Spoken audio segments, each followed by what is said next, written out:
여러분 혹시 이런 말 들어보신 적 있으세요? 고구려의 최대 영토가 지금의 중국 땅 일부를 포함할 정도로 넓었다고요? 드라마나 역사책에서 광개토 대왕이라는 이름을 보면 뭔가 웅장하고 거대한 느낌이 오죠. 그런데 사실 이 이름을 제대로 알고 있는 사람은 생각보다 많지 않아요. 광개토 대왕이 언제 살았는지, 어떤 전쟁을 치렀는지, 그리고 그 영토가 얼마나 넓었는지,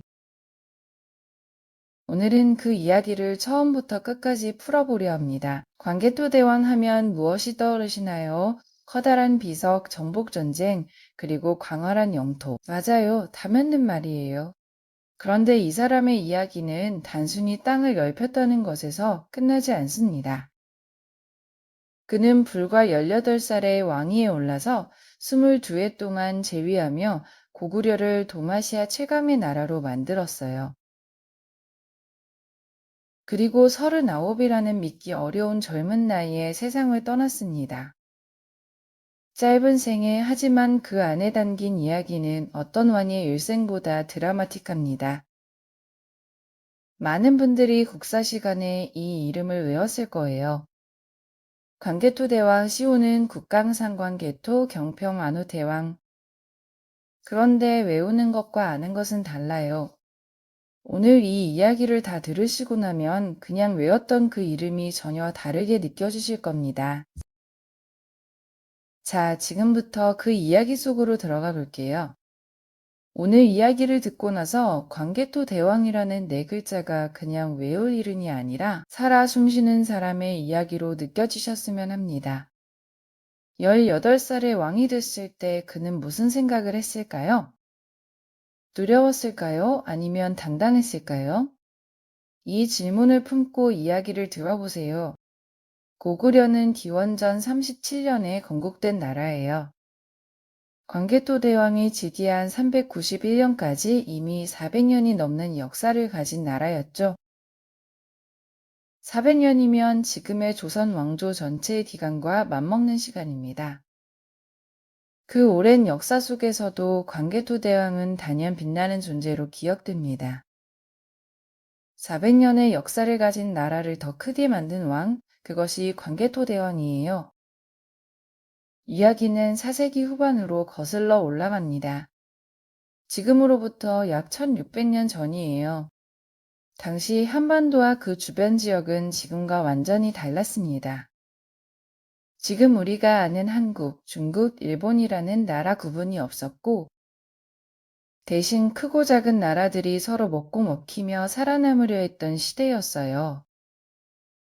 고구려, 백제, 신라가 한반도 안에서 다투고 있었고, 북쪽으로는 중국 대륙이 여러 나라로 쪼개져 혼란스러웠습니다. 동쪽으로는 왜 지금의 일본이 한반도에 영향력을 행사하려 했고, 북쪽에서는 거란과 숙신 같은 유목민 세력들이 호시탐탐 기회를 노리고 있었어요. 고구려는 이 모든 세력 사이에 끼어 있었습니다. 북쪽의 과말한 만주평원을 차지하고 있었고, 남쪽으로는 백제 신라와 맞닿아 있었으며 서쪽으로는 중국 대륙의 나라들과 국경을 마주하고 있었어요. 말하자면 사방이 적이거나 잠재적인 적인 상황이었습니다. 이런 상황에서 고구려의 제19대 왕으로 즉위한 사람이 바로 광개토 대왕이에요. 본명은 담덕이고 즉위한 해가 391년입니다. 18살이었어요.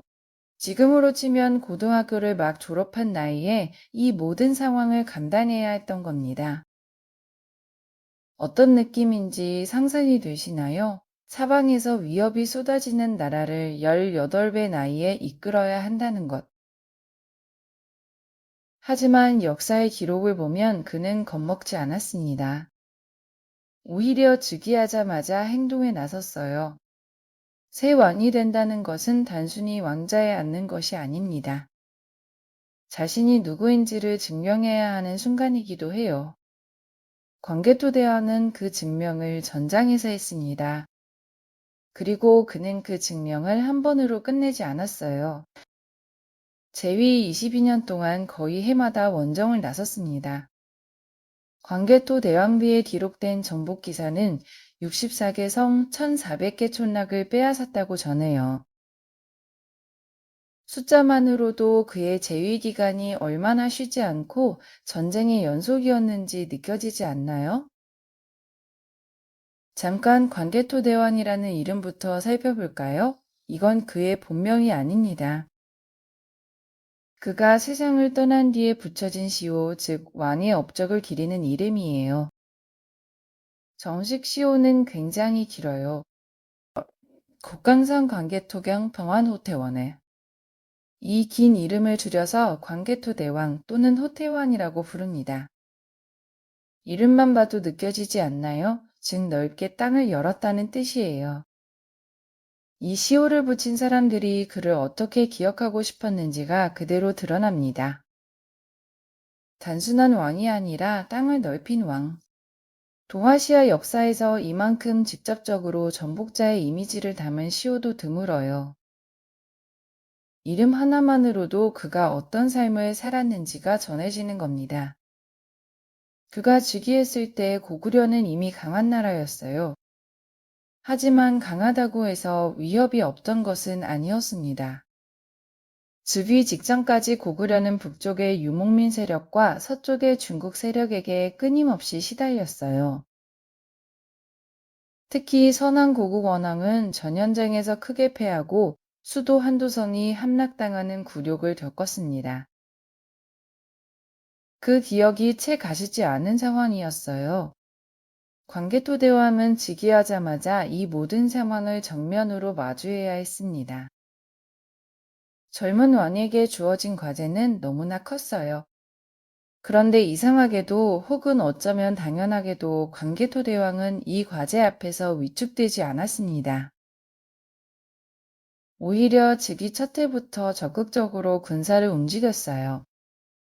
두려움보다 행동이 먼저인 왕, 그것이 광개토 대왕의 첫 번째 인상이었습니다. 역사는 그에게 시간을 많이 주지 않았지만 그는 주어진 시간을 단 한순간도 낭비하지 않았어요. 어떤 역사학자는 광개토 대왕이 좀 더 오래 살았다면 고구려의 역사가 어떻게 달라졌을지 모른다고 말합니다. 39의 세상을 떠났다는 것, 그것이 개인의 비극이기도 하지만 고구려 전체의 비극이기도 했어요.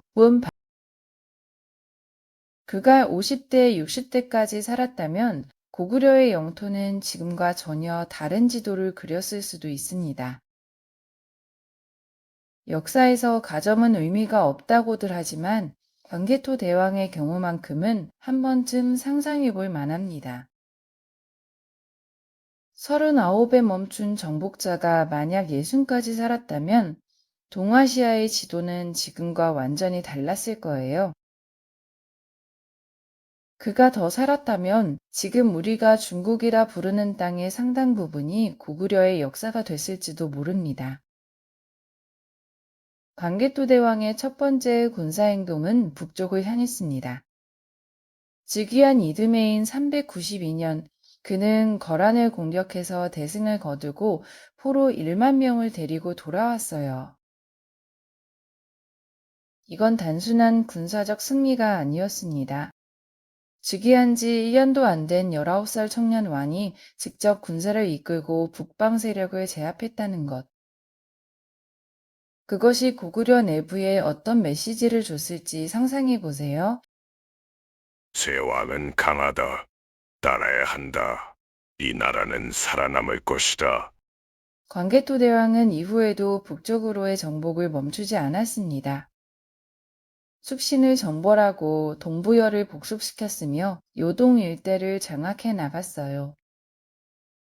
고구려의 영토는 점점 북쪽과 서쪽으로 뻗어나갔습니다. 요동이라는 지역이 어디냐고요? 지금의 중국 야오닝성 일대예요. 즉 지금 중국 땅으로 분류되는 그 지역이 당시 광개토 대왕의 정복지가 된 겁니다. 이게 바로 오늘 영상 주제에서 말한 넓은 중국 땅이 우리 땅이었다는 말의 근거입니다. 물론 당시에는 중국이라는 나라가 지금처럼 존재한 것이 아니었어요. 하지만 지금의 지도로 놓고 보면 광개토 대왕 시대의 고구려 영토는 한반도를 훌쩍 넘어 만주와 요동 일대까지 뻗어 있었던 것은 분명한 사실입니다. 또 한 가지 주목할 점은 후연과의 대결입니다. 후연은 당시 요동을 지배하던 강국이었어요. 광개토 대왕은 395년부터 후연과 전쟁을 시작했고 결국 요동 땅을 빼앗아냈습니다. 이것이 고구려의 서방 진출을 결정지은 가장 중요한 전쟁이었어요. 요동을 차지했다는 것은 단순히 땅을 넓혔다는 의미가 아닙니다. 요동은 동아시아 교역과 군사의 핵심 거점이었어요. 이 지역을 손에 넣은 순간 고구려는 단순한 지역 강국을 넘어 동아시아의 플레이어가 됐습니다. 광개토 대왕의 서쪽 정복이 얼마나 전략적이었는지를 보여주는 부분입니다. 당시 중국 대륙은 여러 나라로 갈라져 있었어요. 이것이 오히려 고구려에게 기회였습니다. 통일된 강대국이라면 상대하기 어렵지만 분열된 나라들은 각계격파가 가능하니까요. 광개토 대왕은 이 상황을 정확하게 파악하고 있었고 그 틈을 놓치지 않았습니다. 타이밍을 아는 왕이었어요. 북쪽을 정리한 광개토 대왕은 남쪽으로 눈을 돌렸습니다. 한반도 안에서 고구려의 가장 큰 경쟁자는 백제였어요. 당시 백제는 전성기를 막 지난 상태였지만 여전히 강한 나라였고 한간 유역을 장악하고 있었습니다. 392년 광개토 대왕은 백제를 공격해 10개의 성을 빼앗았어요. 이건 정말 놀라운 기록입니다. 즉위한 첫 해에 북으로는 거란을 치고 남으로는 백제의 성 10개를 빼앗다니. 이 에너지가 어디서 나온 걸까요? 394년에는 백제와의 전쟁이 더 격렬해졌습니다. 백제 진사왕이 직접 나서서 싸웠지만 결과는 고구려의 압승이었어요.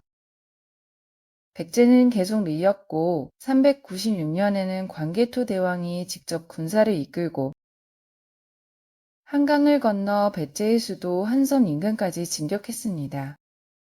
백제의 아신왕은 결국 항복을 선언했어요. 이제부터 고구려의 노객이 되겠습니다. 노객이란 종처럼 섬기겠다는 말이에요. 한반도 서남부의 강국 백제가 고구려에 무릎을 꿇은 겁니다. 이 장면은 광개토 대왕비에 생생하게 기록돼 있어요. 그 굴욕적인 항복의 순간까지 돌에 새겨 영원히 남긴 것입니다. 백제는 이후 한동안 고구려의 압박에서 벗어나지 못했어요. 아신왕이 항복할 때 왕자를 인질로 보내야 했는데 이 왕자가 훗날 전지왕이 됩니다. 강한 나라가 약한 나라의 무릎을 꿇을 때 그 대가가 얼마나 크고 오래 가는지를 보여주는 장면입니다. 그런데 여기서 주목해야 할 또 다른 사실이 있어요. 광개토 대왕이 백제를 공격한 것은 단순한 영토 욕심이 아니었을 수 있습니다. 당시 백제는 외와 손을 잡고 고구려를 압박하는 전략을 쓰고 있었어요. 북쪽에서는 중국 세력이 압박하는데 남쪽에서 백제와 외가 연합한다면 고구려는 남북으로 협공을 당하는 상황이 됩니다. 광개토 대왕의 남쪽 공격은 그 위협을 사전에 차단하는 전략적 선제 공격이기도 했어요. 그런데 이 시기 한반도에는 또 다른 위협이 있었습니다. 즉 일본 세력이 한반도 남부에 깊숙이 개입하고 있었어요. 당시 신라는 외의 공격에 시달리고 있었고 고구려의 도움을 요청했습니다. 400년 광개토 대왕은 보병과 기병 합쳐 5만의 군사를 이끌고 신라를 구원하기 위해 남하했어요. 5만이라는 숫자가 느낌이 안 오신다면 지금 서울 잠실 올림픽 주경기장의 수용 인원이 약 7만 명이에요. 그 정도 규모에 가까운 군사가 움직인 겁니다. 고구려군은 신라에 쳐들어온 왜군을 격퇴했습니다. 왜군은 패배해서 물러났고 고구려는 한반도 남쪽에서도 압도적인 존재감을 과시했어요. 이 사건은 단순한 구원병 파견이 아니었습니다. 고구려가 동아시아 전체의 군사적 패권을 쥐고 있다는 선언이었어요. 백제를 굴복시키고 신라를 구하고 왜를 물리쳤습니다. 한반도 안에서 광개토 대왕의 고구려에 맞설 수 있는 세력이 사라진 것이나 다름없었어요. 흥미로운 점은 이 사건 이후 신라와 고구려의 관계입니다. 신라는 고구려의 구원을 받은 대신 상당히 종속적인 관계에 놓이게 됐어요. 신라 안에 고구려군이 주둔하기도 했고 신라 왕이 고구려 왕에게 신하처럼 대해야 하는 상황도 있었습니다. 구원이 곧 종속으로 이어진 셈이었어요. 국제관계에서 공짜는 없다는 교훈을 1600년 전 역사가 보여주고 있는 겁니다. 그리고 이 신라 구원 작전은 고구려가 단순히 자국방위만 생각한 나라가 아니라는 것도 보여줍니다. 한반도 전체를 자신의 영향권 안에 두겠다는 계산이 있었어요. 군사력으로 적을 제압하는 것과 동시에 우방국을 관리하는 외교도 함께 펼친 겁니다.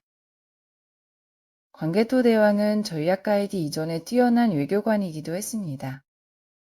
그는 전쟁에서 이긴 뒤 상대를 완전히 멸망시키지 않고 복속시키는 방식을 선호했어요. 백제를 완전히 없애버릴 수도 있었지만 그러지 않았습니다. 신라를 구하되 완전한 독립국으로 두지도 않았어요. 이것은 힘의 균형을 이해하는 통치자의 방식입니다. 단기적인 이득보다 장기적인 안정을 선택한 것이죠. 광개토 대왕이 세상을 떠난 것은 412년입니다. 39의 나이였어요. 그의 아들 장수왕은 아버지를 기리기 위해 거대한 비석을 세웠습니다. 이것이 바로 광개토 대왕비예요. 지금도 중국 지린성 지안시에 서 있는 이 비석은 높이가 6.4m에 달해요. 무게는 37톤, 내면에 빼곡하게 새겨진 한자가 1775자에 달합니다. 이 비석에는 광개토 대왕의 정복 활동이 구체적으로 기록되어 있어요. 어떤 나라를 언제 쳤는지, 얼마나 많은 성을 빼앗았는지, 어떤 세력을 복속시켰는지. 마치 정복의 영수증 같은 문서입니다. 역사학자들은 이 비석을 통해 광개토 대왕 시대의 고구려를 이해해요. 그런데 이 비석을 둘러싼 논쟁이 있습니다. 신묘년절 때문인데 일본과 한국의 역사학자들이 이 구절의 해석을 두고 수십 년째 싸우고 있어요. 일본은 이 구절을 왜가 한반도 남부를 지배했다는 증거로 해석하고 한국은 고구려가 왜를 격파했다는 내용으로 해석합니다. 하나의 돌에 새겨진 문장이 두 나라 사이에서 이렇게 다르게 읽힌다는 것. 역사란 얼마나 복잡한 것인지 다시 한번 느끼게 해주는 대목입니다. 19세기 말에 일본군 참모본부 장교가 이 비석의 탁본을 만들었는데 일부 글자가 변조됐다는 주장도 있어요.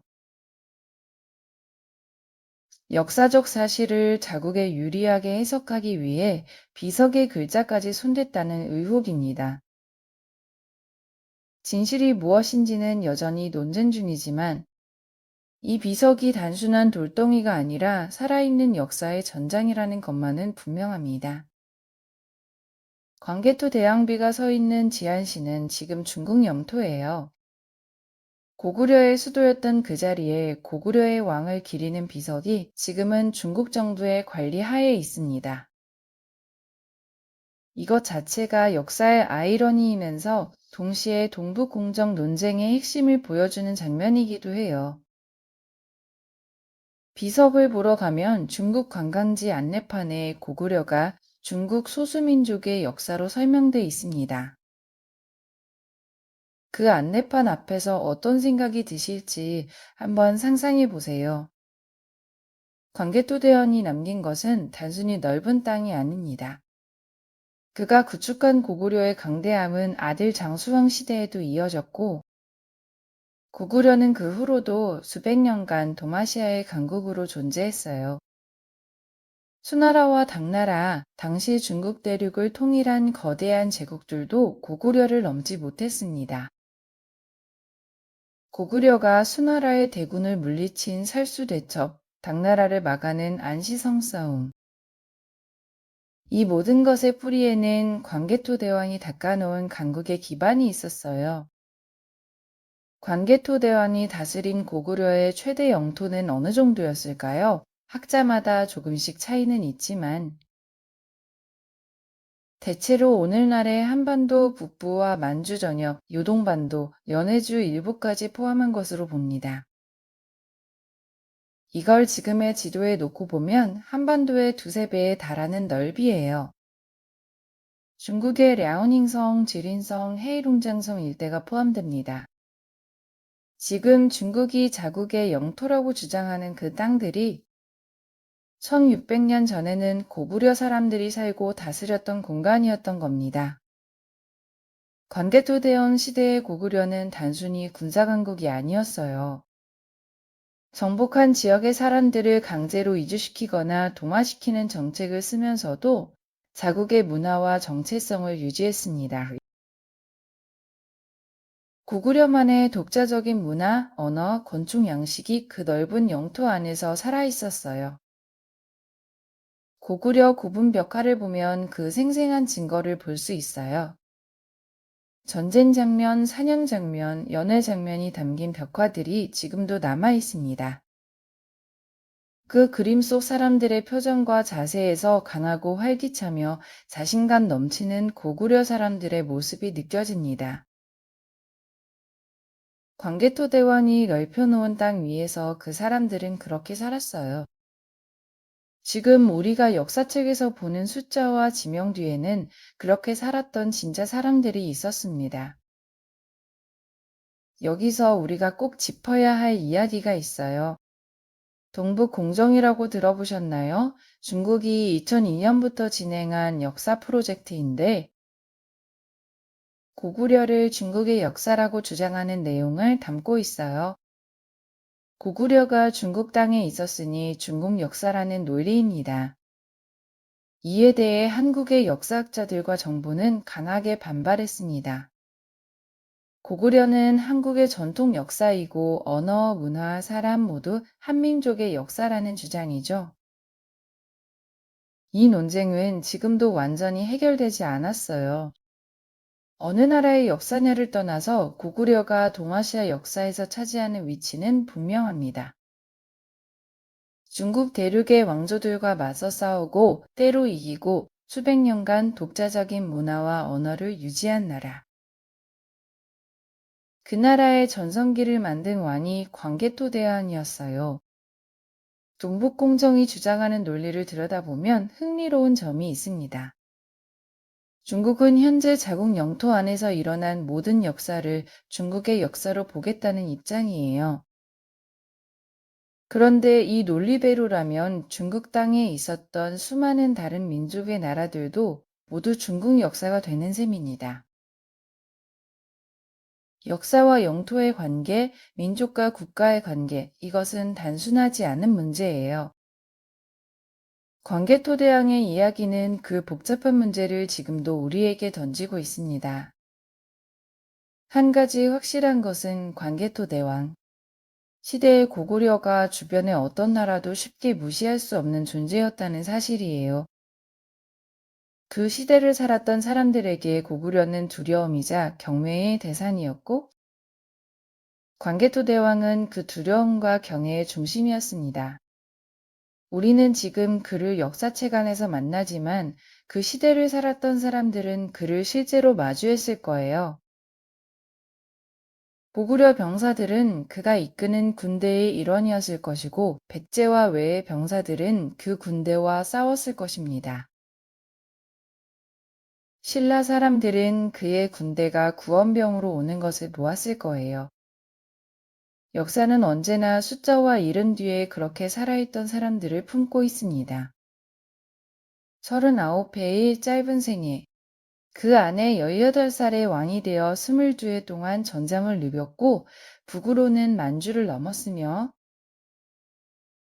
남으로는 백제를 굴복시키고 신라를 구했습니다. 동쪽의 외를 물리치고 서쪽의 후연과 맞붙었어요. 그가 살아있는 동안 고구려는 동아시아에서 아무도 쉽게 건드릴 수 없는 나라가 됐습니다. 우리는 흔히 역사를 과거의 이야기라고 생각하지만 사실 역사는 지금 이 순간에도 살아 움직이고 있어요. 광개토대왕 시대의 고구려 영토는 지금 중국과 한국이 역사적 정체성을 두고 다투는 무대가 됐고, 광개토대왕비는 한일 간 역사 해석의 갈등을 담은 돌이 됐습니다. 1600년 전 한 왕의 이야기가 지금의 국제관계에까지 영향을 미치고 있는 거예요. 그렇다면 광개토대왕은 우리에게 무엇을 남겼을까요? 저는 이렇게 생각합니다.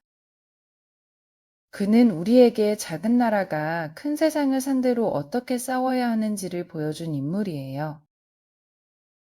사방이 강한 세력으로 둘러싸인 상황에서도 주눅들지 않고 오히려 그 세력들을 하나씩 넘어섰습니다. 그게 단순한 폭력이나 정복력이 아니라 생존과 번영을 위한 전략적 선택이었다는 것도 중요합니다.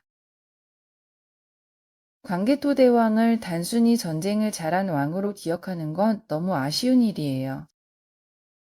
그는 국제 정세를 꿰뚫어보고 어디를 언제 쳐야 하는지를 알았으며 외교와 군사를 동시에 운용할 줄 알았던 전략가였습니다. 교과서에서 이름만 알고 지나쳤던 그 왕이 이제는 조금 더 생생하게 느껴지시길 바랍니다. 1600년 전 만주 벌판을 달리던 그 기마군단의 함성이 지금도 어딘가에서 울려 퍼지고 있는 것 같지 않으신가요? 다음 이야기에서도 함께 해주세요. 광개토대왕이라는 이름 넉자를 다시 떠올려 보세요. 광개토, 넓게 땅을 열다. 그는 그 이름 그대로 살았습니다. 39회라는 짧은 시간 동안 그 이름에 부끄럽지 않은 삶을 살았어요. 그것이 그가 1600년이 지난 지금도 우리에게 기억되는 이유입니다. 그리고 어쩌면 광개토 대왕의 진짜 유산은 땅의 크기가 아닐지도 몰라요. 사방이 간적으로 둘러싸인 상황에서도 위축되지 않고 내가 먼저 나아가겠다는 정신. 그 정신이 이후 수백 년간 고구려가 수나라와 당나라의 대군을 막아낼 수 있었던 힘의 원천이었을 거예요. 광개토 대왕의 이야기 오늘 함께 해주셔서 감사합니다. 그가 만들어 놓은 고구려의 유산은 지금도 우리 곁에 있어요. 교과서 속 이름으로 중국 지안시의 비석으로 그리고 고구려 고분벽화의 생생한 그림으로 그 모든 것이 1600년 전 한 젊은 왕이 살다 간 흔적입니다. 오늘도 함께 해주셔서 감사합니다. 다음에는 또 다른 역사 속 인물을 만나볼게요. 역사는 언제나 생각보다 깊고 생각보다 가깝습니다. 함께 해주셔서 고맙습니다. 광개토대왕 그 이름을 다시 한번 가슴에 새겨두세요. 오늘도 여러분과 함께 역사를 걸어갈 수 있어서 즐거웠습니다. 감사합니다. 광개토대왕 그 이름을 기억해 주세요. 감사합니다.